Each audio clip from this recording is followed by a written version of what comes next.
Hi, this is Annie Fox for Family Confidential, Secrets of Successful Parenting. My guest today is Alden Mills, former U.S. Navy SEAL platoon commander, inventor of the perfect push-up, father of 4 boys, and the author of Be Unstoppable, the 8 Essential Actions to Succeed at Anything. Hello, Alden. Welcome to Family Confidential. Thank you, Annie. It's great to be here today. I'm so excited that you're here because kids and success, that's my thing. And I really enjoyed reading your book, Be Unstoppable, because a lot of kids really do get stopped along the way as they're, striving to get something that they think they want, a very short-term goal, or even the longer-term goals. It seems for elementary school kids, middle school kids, high school kids, there are a lot of obstacles, and sometimes those are internal. Some of those are external. So I'm really happy to be talking to you today about goal setting. The first thing I want to ask you is, how did you come up with this idea of being unstoppable? The idea for the book came up when I was first a platoon commander on my first deployment, which means I go deploy for a 6-month period of time as an independent warfighter back in 1995. And right before, literally the day before I was walking out to go on my deployment, my commanding officer pulled me aside and said, "Hey, Millsy, you need to have your just in case letter." And I'm like, "Well, what's that?" And the idea behind it is you come back in one of 2 ways: carrying your shield or being on your shield. And if you do come back on your shield, i.e. in a coffin, then the commanding officer wanted something more personal to present to loved ones other than just a flag. And my early just in case letters were pretty simple. It was to my mom and my dad and my brother. Simple things like telling them, "Hey, don't be sad for me. I died doing what I really loved." Telling my brother I'm sorry I hit him in the head with a rock in 3rd grade or broke his matchboxes. But as I started to get older and mature, and I was actually in the reserves at the time, when I saw some of my teammates coming back on their shield, and I knew that when they were coming back on their shield, that letter that they had to write also went to children. And that was about 2003 when a very close friend of mine came back on his shield. And it made me start to ask the question of myself, what would my just in case letter be today? And that put me on a journey for just about 10 years now of what would be the single most important thing, or what series of things would I tell my kids? Well, I ended up zoning in on one thing, and that was all about how to teach my kids not to give up. And I started digging into that more and realizing that, even though it's one thing, it's supported by about 8 different actions. And how do you then tell all these different actions to children in particular? And I would think about it as I'd write to my 10-year-old son. How do I do it in such a way where they don't doze off? I have a hard enough time listening to a history lesson or not being entertained if a video game goes silent for 10 seconds. So it was my wife about 3 years ago said, you ought to put this in a parable format.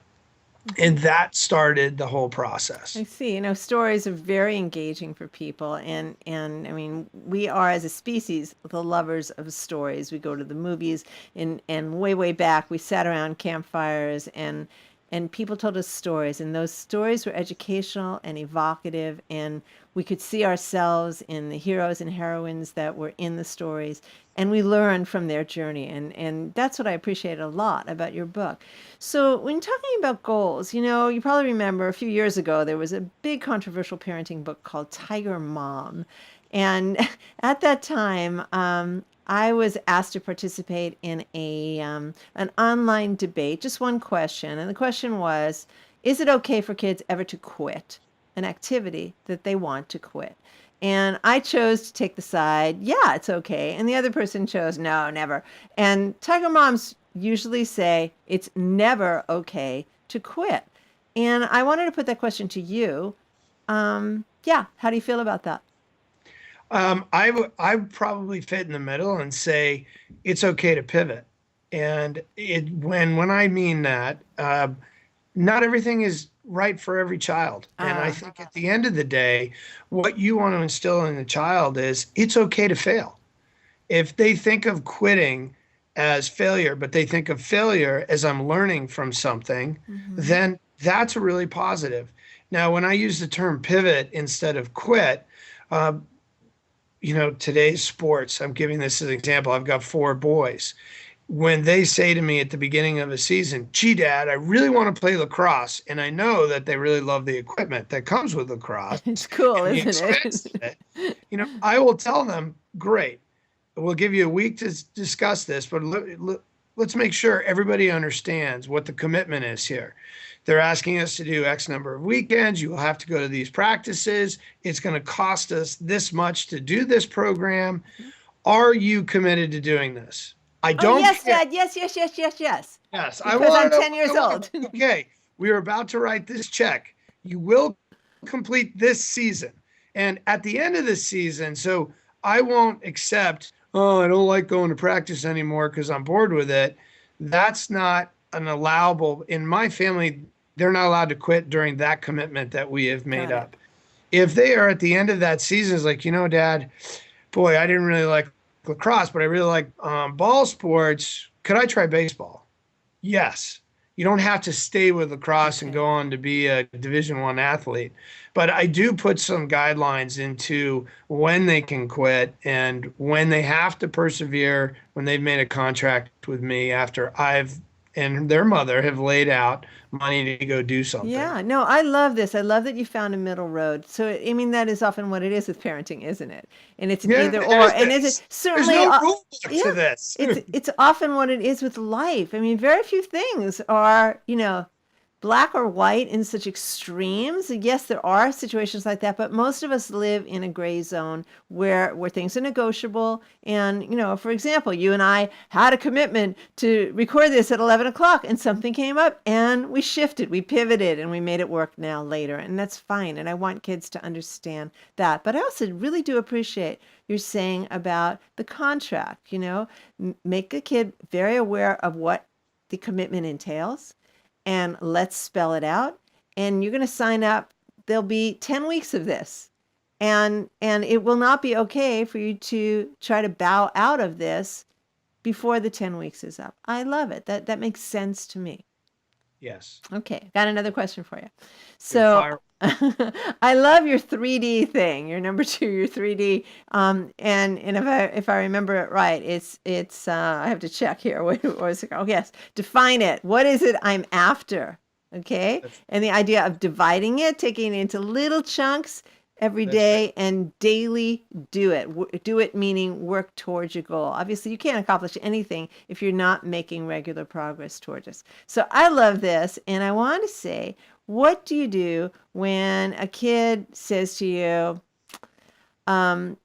this goal that I have, it's really, really big. I want to be a rich and famous pop star. And they Mhm. are now 12 years old and they that's it. Okay. Big, big, big, big goal. Rich and famous pop star. And I'm not even going to set the parameters, but that's my goal, Dad. Can you help me take this enormous dream and use it in your 3D method? So the very first thing, and it's very interesting you bring that up.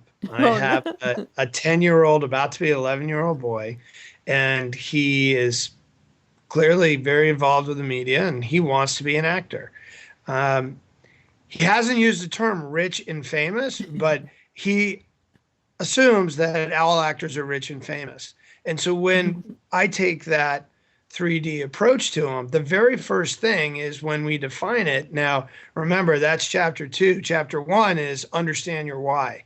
So before I get to the 3D on that, I'll take them back to tell me why you want to be an actor. I think that's Yeah. a wonderful idea. Let's talk about that. Mhm. Well, I like it because I get to be different personalities. I like, I like the idea of performing in front of people. And will you still like that idea if you never make more than X dollars in a year? Well, what does that mean to him? Well, you'll never be on TV, you'll never have a fancy car, but you get to do these kinds of things. Mhm. Oh, I thought everyone got an airplane when I got to be an actor, or, but those kinds of conversations happen. Uh-huh. So when I get to the 3D, it's always first going back to saying, let's peel back this onion together to understand, why do you want to do it? Is it because you want to be rich? Well, what is it about rich that you like? Oh, I like the attention and I like gold. Like gold what? Well, I like gold watches. I like blah, blah. A lot of times they just kind of pile it all up there and think, Yeah. gee, I really like that lifestyle. I want the lifestyle. It's okay to want the lifestyle, but let's talk about how we can get it and still be really good with the 50. No one gets all 52 cards of the deck. So let's help figure out which cards you've got and how can we get you to where you want to go. So before I get there, it's always working on the why. And then we'll break it down into, okay, acting, step number one. Great. Hey, there are these things called drama classes. Let's get involved in a drama class. Oh, you want to do something in summer camp? He's going to summer camp. Good. And we picked out drama for him for this summer. That's the first baby step. Let's look at some books. There's some acting books out there. Did you know that a lot of great actors out there, Hugh Jackman is a wonderful example I like to use. He is a dancer. He is a singer. Oh, gee, Dad, I don't know if I need to do all that kind of thing. Those are great elements of being an actor. Come on, let's learn these things. So that's how we start down that process. No, this all makes great sense. And what I'm hearing you say, it's almost as if parent as reference librarian. You're like a resource. You say, hey, did you know about this? Let's look into that. Let me help point you in this direction, which gets me right into another realm where very accomplished parents often choose a goal for their kids. And sometimes it's something they did very well in, and they always, as soon as they learned as a couple that they were pregnant, they imagined that they would help their kid reach that same goal, whatever it was for them in their high school or college career. But sometimes it's a goal that they failed. It's at a goal that they missed, that they wish they'd have an opportunity. Maybe an injury cut something short. Who knows what it is, but they want to then relive that opportunity through their children. And this is a little bit of a loaded question because it's hard for me to hide how I feel about parents choosing goals for their kids, but I'd love to hear what you have to say, Alden. I can't tell you how many people have come up to me knowing that I'm a former Navy SEAL and that I went to the Naval Academy going, so all four of your kids going to the Naval Academy? Are they all going to be SEALs? And that's the absolute last thing that I would want any of my children to do unless one of them came to me. If you came into my house, there is no SEAL memorabilia anywhere. You would never know that that's what I did for a profession for 11 years. But when I apply it to children, the same thing is true. The only thing that we put constant pressure on our boys to do is to do their best. And in my wife's opinion, is that one of the real important guardrails we can offer our children is the ability to get up after they failed and continue to swing at the plate, to continue to try, but to go after things on their part-time because there are things they're not going to like, but they still have to do their best at it. Math, English, science, but to also give them on another guardrail all kinds of different experiences. So as they go through their young adult life, they can start to go, you know what? As a sport example, I really didn't like lacrosse, but boy, water polo was a lot of fun because I love being in the water. Or, I really like playing chess and I know I have to do a sport and I'm going to try sailing because that's three-dimensional.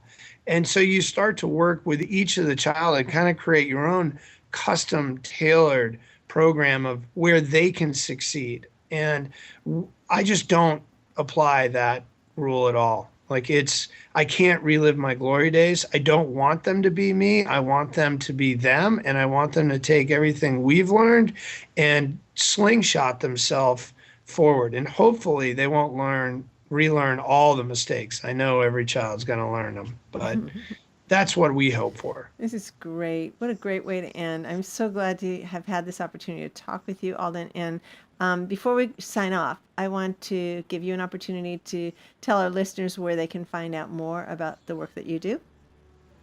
So they can go to beunstoppableWithAldenMills.com. They're welcome to go to Perfect Online, which is where I spend my day, really helping people take control of their bodies. We're all about working on fitness as the first level of helping them succeed.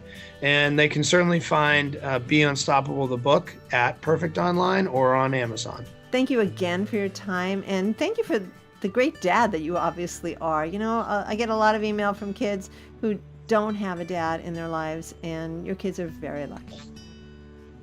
Thank you very much. It is a real pleasure. It's the highlight of my life to be a dad. This is Annie Fox at Family Confidential. To learn more about my work with teens and parents, visit anniefox.com and check out my book, Teaching Kids to Be Good People, Progressive Parenting for the 21st Century, available on Amazon, in print, and for Kindle. And tune in next time when my guest will be Richard Gold, founder of Pongo Teen Writing Project. Until then, happy parenting!